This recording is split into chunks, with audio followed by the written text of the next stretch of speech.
अस्सलाम वालेकुम नाजरीन, आप देख रहे हैं मेरा YouTube channel public report Pakistan और मैं हूं इरफान खान लोधी।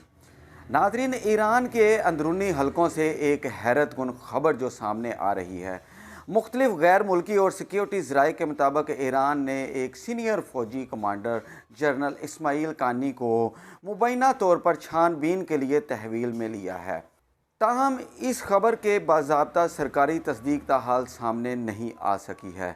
जनरल इस्माइल कानी ईरानी पासदाराने इनकलाब की कद्दूस फ़ोर्स के अहम तरीन कमांडर में शुमार किए जाते हैं। इन्हें मशरक़ी वस्त में ईरान के इलाकाई ऑपरेशन का अहम निगरान समझा जाता है और वो ईरान के आला तरीन सिक्योरिटी हलकों तक इनको रसाई मुमकिन है।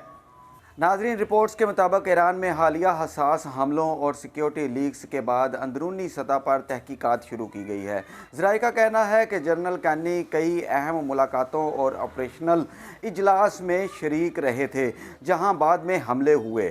हैरान कुन तौर पर इन हमलों में दीगर शख्सियात निशाना बन गईं, मगर जनरल कानी अक्सर इस मौका पर चंद मिनट पहले ही वहां से निकल जाते थे। इसी वजह से बाज़ हलकों में शकूक पैदा हुए, जिसके बाद मुबैना तौर पर इनसे पूछ गछ की गई।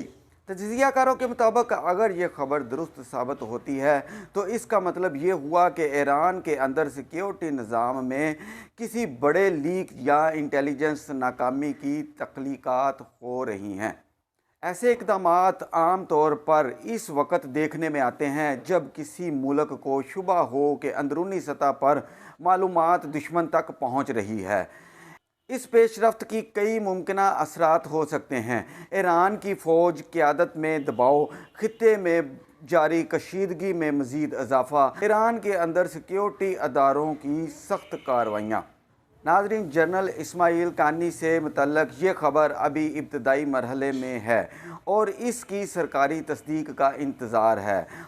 जैसा ही इस हवाले से मज़ीद मुसद्दक़ा मालूमात सामने आएगी हम आपको आगाह करेंगे। देखते रहिए पब्लिक रिपोर्ट पाकिस्तान। अल्लाह हाफ़िज़।